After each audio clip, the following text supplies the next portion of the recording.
pengen teman-teman aware dulu, karena kebanyakan kita rasa down kan, karena kita vokasi. Tapi teman-teman, ketika teman-teman udah ngerasa kita vokasi, seharusnya bukan down.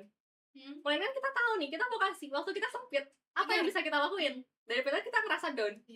Kita tahu waktu kita sempit, apa yang kita bisa lakuin? Prestasi apa yang bisa kita ukir dalam setiap semesternya, apa yang bisa kita capai? Dan tentunya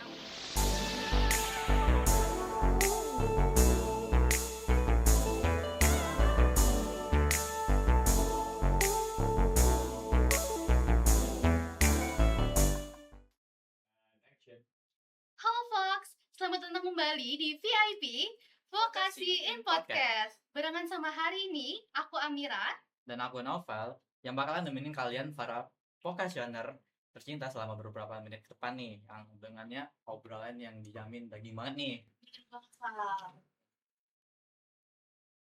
Iya Mir. Dan sekarang itu kita sama siapa sih hari ini? Nah Fox, jadi hari ini kita kedatangan Kak Aymar Dayanti Pagril. Halo, selamat siang Kak. Halo, selamat siang teman-teman. Selamat siang vokasioner. Perkenalkan, saya Aymar Dayanti Pagril, mahasiswa Administrasi Bisnis angkatan 2024. Biasanya teman-teman manggil aku Aymar sih, jadi panggil Aymar aja ya, Kak Aymar, biar ya. lebih deket kita. Bagaimana Kak kabarnya hari ini? Alhamdulillah baik, meski di tengah gempuran dan panasnya cuaca hari ini. Benar masih tetap banget bersemangat sih. menghadapi hari-hari dan aktivitas. Tetap Teman-teman, semangat terus ya. iya, teman-teman gimana kabarnya? Kalau saya baik sih, karena lagi panas-panasnya nggak ya cuaca Iya. di Malang ya. Kalau Amira sendiri? Aku juga baik, alhamdulillah, dan senang banget hari ini bisa ketemu Kak Aymar di sini. Kak Aymar tuh siapa sih Amira? Nah, vokasioner. Jadi, Kak Aymar ini adalah juara 1 pemilihan mahasiswa berprestasi Fakultas Vokasi Universitas Brawijaya program diploma. Bener ya, Kak? Iya, betul. Gimana sih Kak perasaannya setelah menyandang gelar Mawapres?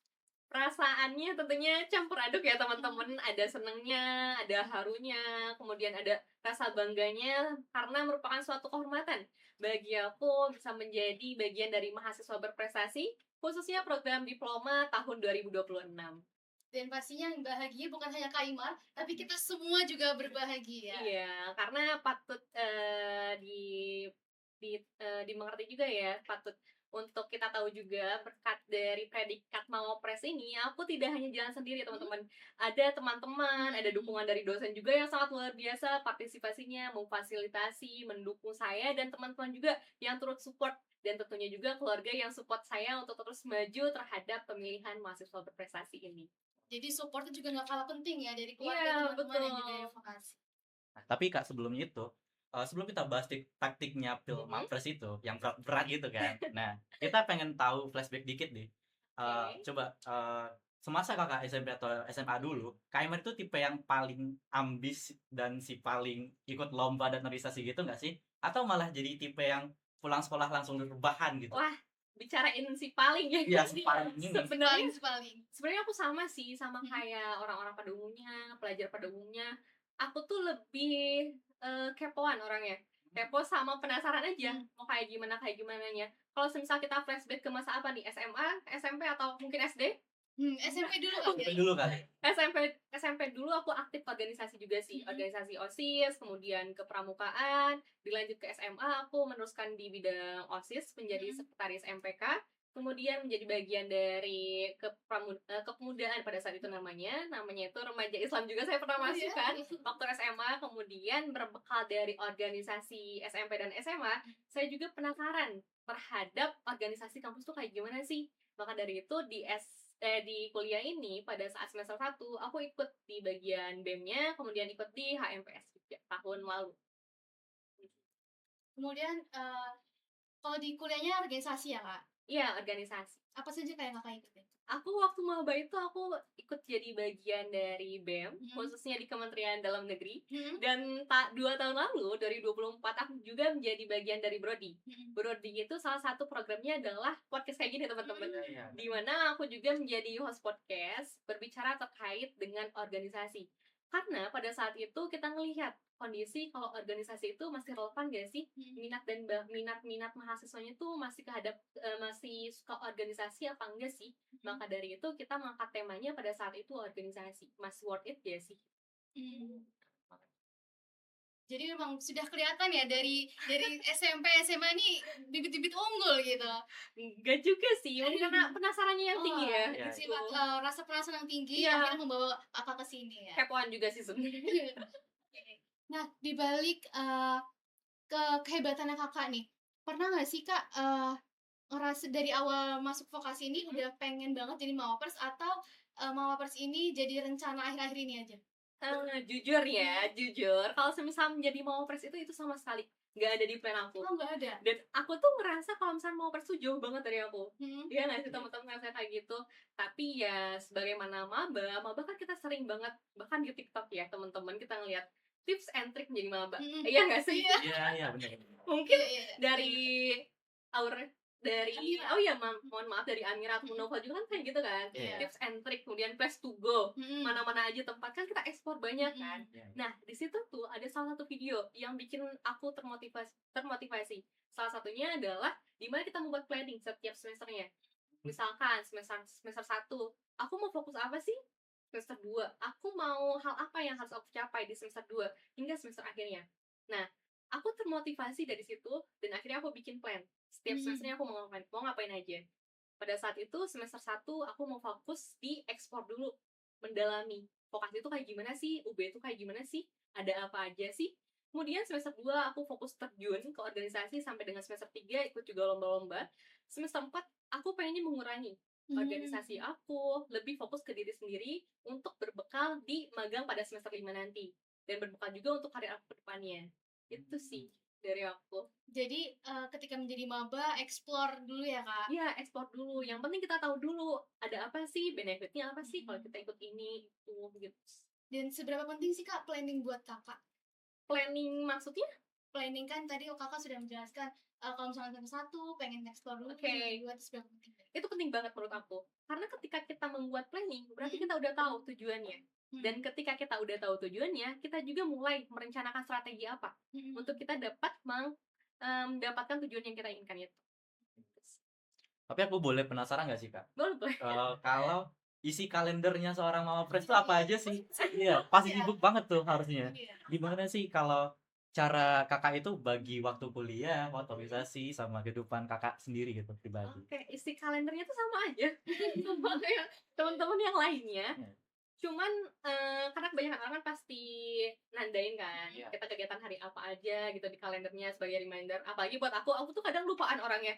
Jadi harus banget ngebuat nandain jadwal di kalendernya. Dan buat ngebagi waktunya itu tentu saja sebagai seorang pelajar, seorang mahasiswa kan tujuan utama datang ke Malang ini adalah untuk belajar kan. Kita penuhi terlebih dahulu tuntutan pembelajarannya, tuntutan di kuliahnya, kelasnya kita penuhi dulu, tugas-tugasnya kita penuhi dahulu. Kemudian dari itu kita lanjut ke kegiatan lainnya, semisal kita lomba-lomba ataupun organisasi, itu menjadi secondary yang tugas utama aku. Kemudian dari itu kita mulai mengekspor hal lain yang bisa kita ekspor. Dan tentunya menjadi mahasiswa itu merupakan privilege banget nih teman-teman. Karena ketika kita membuka mata dan melihat peluang-peluang, tidak hanya melihat, tapi juga kita turut terjun mengambil peluang itu. Nama privilege sebagai mahasiswa itu tuh kerasa banget sih menurut aku. Bener sih, banyak banget peluang kita sebagai mahasiswa ya Kak. Iya. Dan aku mau tanya juga nih, untuk mencari peluang itu dari mana sih Kak cara kita mencarinya? Oke, untuk mencari peluang itu sebenarnya peluang tuh banyak. Balik lagi ke diri sendiri. Kamu maunya apa sih? Beresin dulu sama diri kamu sendirinya. Ketika kamu udah beres sama diri kamu sendiri, kamu tahu tujuan hidup kamu, kamu tahu tujuan kamu datang ke sini buat apa, itu gampang. Karena kamu udah tahu tujuannya dari awal. Dan itu highlightnya, itu poin pentingnya. Ketika kamu udah tahu, kamu bakal dengan leluasa dan excited sendiri gitu loh. Ada tantangan baru nih, ada tujuan yang harus aku capai nih. Itu sih poin utamanya. Gitu ya Kak. Dan melihat dari kepadatan jadwal Kakak nih sehari-harinya, pernah nggak sih Kak ngerasa burnout atau kelelahan yang berlebihan dan bagaimana Kakak cara ngatasinnya? Oke, buat burnout itu mungkin banyak ya dari teman-teman vokasioner, mungkin dari Novel juga ngerasa kayak burnout, banyak banget nih, padat banget nih kegiatan, apalagi menjadi mahasiswa baru kan kaget kan kadang. Kita kaget sama kegiatan yang kelas itu kadang jam berapa, kemudian di samping kelas kita harus punya kegiatan yang lain, kan itu banyak banget kan, padat banget. Dan tentunya kita juga burnout juga sih sebenarnya. Nah, cara aku buat ngatasin burnout itu kayak gimana? Sebenarnya setiap orang tuh punya cara yang beda-beda ya. Iya benar. Bagi aku yang suka traveling, aku suka banget kan. Suka banget. Iya, aku suka banget traveling, aku suka banget jalan-jalan, suka banget dimana keadaan aku lepas dari dunia maya aku. Benar. Dan itu tuh bikin aku recharge sebenarnya. Aku nggak terlalu mikirin ekspektasi orang ke aku kayak gimana. Aku punya waktu buat diri aku sendiri, buat aku menjadi diri aku sendiri. Dan ketika aku udah terpenuhi, energinya aku udah terpenuhi, kita bantai lagi. Itu sih. Oh ya, berarti keren banget ya caranya Kak Aimal ini ya, dengan cara healing ya Fox ya. Jadi kita boleh istirahat sebentar, lalu kita menghadapi dunia kembali. Bukan boleh, itu perlu menurut Oh iya, aku. Perlu, Perlu, wajib wajib. malah. Untuk kesehatan mental kita juga. Iya, biar energi kita kan baru lagi, benar. gitu sih. Nah, tapi kalau ngomongin soal predikat mahasiswa berprestasi nih ya, Oke. ya, bagi Kak Aymar sendiri, gelar ini tuh sebenarnya sebuah bebankah karena ekspektasi orang-orang, atau itu merupakan tanggung jawab yang besar menurut Kak Aymar sendiri? Predikat mahasiswa berprestasi. Nah, Saya melihat ini, aku melihat ini sebagai bentuk tanggung jawab. Karena yang namanya ekspektasi pasti banyak kan, dari orang-orang yang melihat aku ataupun dari lingkungan aku yang berekspektasi. Tapi balik lagi, sejatinya seorang manusia yang tidak luput dari kesalahan. Aku juga banyak kurangnya teman-teman. Ketika aku gagal dalam lomba atau ketika aku tidak dapat mencapai suatu target tertentu selayaknya manusia pada umumnya. Namun di sini aku pengen menjadikan predikat ini sebagai bentuk tanggung jawab untuk aku bisa belajar lebih. Maksudnya adalah menjadi mahasiswa berprestasi ini tidak selalu harus menjadi unggul di setiap kesempatannya. Tapi bagaimana cara kita untuk eh apa ya? Untuk mengeluarkan atau untuk membantu orang lain terkait dengan pembelajaran, pengalaman yang udah kita dapetin sebelumnya.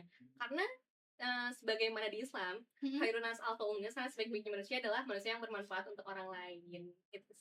Jadi kalau kita ngomongin soal Mawapres ini bukan hanya soal penghargaan saja, Iya, namun betul. bagaimana kita bisa berdampak bagi lingkungan juga. Bermanfaat dan berdedikasi selain untuk vokasi juga untuk negeri. bener banget. Insyaallah. Nah, jadi Fox, sekarang kita bakalan masuk ke sesi yang paling ditunggu, bedah blueprintnya kakak buat film Mapres nih. Blueprint apa nih? Ya. Seru banget nih. Nah, itu kakaknya sendiri mulai mencicil portofolio atau CU atau capaian utama itu, capaian unggulan itu sejak semester berapa sih gitu? Oke, karena dari awal aku nggak ada niatan buat menjadi mawapres, bahkan aku bisa jauh banget gitu kan. Aku itu pernah ketemu sama Mas Ferdian namanya, dia mawapres tahun 2023. Oh, ya? Di situ aku ketemunya tahun 2024-an gitu. Nah, di 2025 ini kita belajar banyak. Aku belajar banyak sama beliau. Di situ adalah tips and trick, mau gak nih jadi mawapres tahun berikutnya. Itu kan poin utamanya. Nah, di situ aku merasa kayak, duh, jauh nih Mas, masih jauh, aku nggak bisa deh kayaknya. Ya udah, jalanin dulu. Waktu jalanin dulu, di sela-sela aku ikut lomba-lomba. Di samping organisasi, aku ikut lomba-lomba dan alhamdulillah menjuarai. Selain itu, di akhir tahun kemarin ada kesempatan untuk mencoba. Akhirnya di balik negosiasi aku sama diri aku, sama orang tua aku, akhirnya yaudah coba dulu, kita habisin gagalnya. Jadi yaudah, aku modal coba dulu sih, jujur kemarin. Kalau selama berproses itu struggle-nya apa aja sih Kak? Struggle-nya itu lumayan banyak, karena kan kita harus prestasi kita harus masuk terhadap skornya, harus dapat skornya gitu loh. Dari prestasi-prestasi ini kita pilih mana prestasi unggulan kita yang bisa kita masukkan dan mendapatkan skor terbaik. Selain itu juga khususnya di program diploma ini bukan GK ataupun gagasan kreatif yang kita usung, melainkan produk ilmiah. Mohon maaf, produk inovasi, yang dimana kita membuat produk yang dapat bermanfaat untuk orang lain dan sudah dirasakan juga manfaatnya untuk orang lain gitu. Dan buat contoh, kemarin aku produk inovasi aku namanya GuruNote, yang dimana aplikasi ini dapat membantu guru terkait dengan dokumentasi yang kita digitalisasikan. Itu sih secara personalisasi untuk gurunya. Selama pembuatan produk tersebut, kakak memang inovasi pribadi atau ada dukungan atau masukan dari orang lain juga? Tentunya suatu inovasi akan menjadi berdampak dan bermanfaat karena kontribusi orang lain juga kan. Aku di sini sebagai mahasiswa administrasi bisnis dan digitalisasi ini bukan ranah aku. Untuk itu aku berkolaborasi dengan teman-teman dari TI untuk aplikasi ini dapat dirasakan manfaatnya untuk orang. Nah, aku masuk pertanyaan terakhir nih Kak. Aduh, nggak terasa udah Nggak terasa ya. terakhir nih ya. Iya. Boleh nggak sih Kak kasih tips-tips ke teman-teman vokasi yang nanti maba nih, yang punya keinginan jadi mawapres, apa yang perlu disiapkan dari jauh-jauh hari? Oke, tipsnya mungkin aku pengen teman-teman aware dulu, karena kebanyakan kita rasa down kan, karena kita vokasi. Iya. Tapi teman-teman, ketika teman-teman udah ngerasa kita vokasi, seharusnya bukan down. Melainkan kita tahu nih, kita vokasi, waktu kita sempit, apa yang Bener. bisa kita lakuin? Daripada kita ngerasa down. Iya. Kita tahu waktu kita sempit, apa yang kita bisa lakuin? Prestasi apa yang bisa kita ukir dalam setiap semesternya, apa yang bisa kita capai? Dan tentunya untuk menjadi mawapres ini, kita harus aware dulu terhadap kapasitas diri, kemampuan diri, bakat dan minat kita yang nantinya bisa kita fokuskan terhadap yang kita inginkan, terhadap minat dan bakat kita. Dari situ timbullah prestasi-prestasi yang nantinya teman-teman bisa masukkan terhadap pemilihan mahasiswa berprestasi tahun 2027. Jadi kita harus mengenal lebih dalam tentang diri kita sendiri Iya, ya, Kak. betul. Baru kita mengeksplor dan mencoba. Betul, karena itu poinnya. Ketika kita udah beres sama diri sendiri, kita bakal tahu tujuannya, strateginya kita bakal tahu, dan bakal lebih mudah ke depannya. Boleh nih teman-teman Fox text notes ya yang udah diarahkan dari Kak Iya. Aima. Dan satu lagi, jadi mahasiswa itu merupakan privilege loh teman-teman. Ketika teman-teman membuka diri dan berani untuk mencobanya. Setuju. Oh iya, boleh banget nih Kak. Jadi mungkin ini saya ngasih, mungkin minta untuk kakak itu minta pesan-pesan atau dukungan atau quotes nih Kak. Kalau kakak mau kasih quotes, iya, buat mahasiswa vokasi agar tetap menjalankan rutinitasnya as vokasi gitu, as anak vokasi, iya. Tapi tetap juga berprestasi di bidangnya gitu. Oke, menjadi seorang vokasioner, menjadi vokasi itu merupakan suatu privilege juga. Dikarenakan kita tidak hanya teori saja yang kita bahas, tapi kita prakteknya juga. Dan ini bagi aku pribadi, aku sangat bersyukur menjadi mahasiswa vokasi, karena aku dapat selangkah lebih dulu dari teman-teman aku yang lain. Karena ketika teman-teman yang lain membahas teori, kita sudah langsung prakteknya. Itu menjadi salah satu poin plus kita. Selain itu juga dengan pendidikan yang relatif singkat, harusnya teman-teman memanfaatkan waktunya. Aku di sini pengen mengajak teman-teman lagi untuk lebih aware, untuk lebih sadar terkait dengan memanfaatkan waktunya dan mengukir prestasi di vokasi Brawijaya. Sangat menginspirasi sekali ya Kak Aimar ini, dan kalau bisa disimpulkan bahwa Pilmapres ini bukan hasil yang instan ya Kak, Iya, tapi betul. melewati berbagai proses-proses yang tidak mudah juga, dan pastinya mahasiswa vokasi juga suatu privilege bagi kita semua. Dan bagaimana kita menggunakan kesempatan itu dengan baik. Iya. Aku boleh nambah satu lagi? Boleh banget. Aku nambah satu lagi ya teman-teman, terkait dengan pembelajaran di kelas memang harus kita jalani, tapi yang satu yang saya highlight lagi di sini terkait dengan jangan lupa untuk mengeksplor lingkungan kalian, karena kebanyakan ilmu tidak hanya kita dapatkan di kelas, tapi di luar, dan itu sangat berdampak bagi karir kita ke depannya. Semua itu akan berdampak positif ke diri kita. Iya, betul. Baik Kak. Baik teman-teman Fox, itu tadi adalah kisah inspiratif dan tips-tips dari Kak Aimar. Semoga terima kasih banyak Kak Aimar sudah hadir di podcast hari ini. Dan untuk teman-teman vokasioner, jangan lupa untuk like, komen, dan subscribe channel YouTube Fakultas Vokasi Universitas Brawijaya. Dan sekian dari aku Amira. Dan aku Naufal. Kami pamit undur diri. Sampai jumpa di episode VIP berikutnya. Bye-bye. Makasih.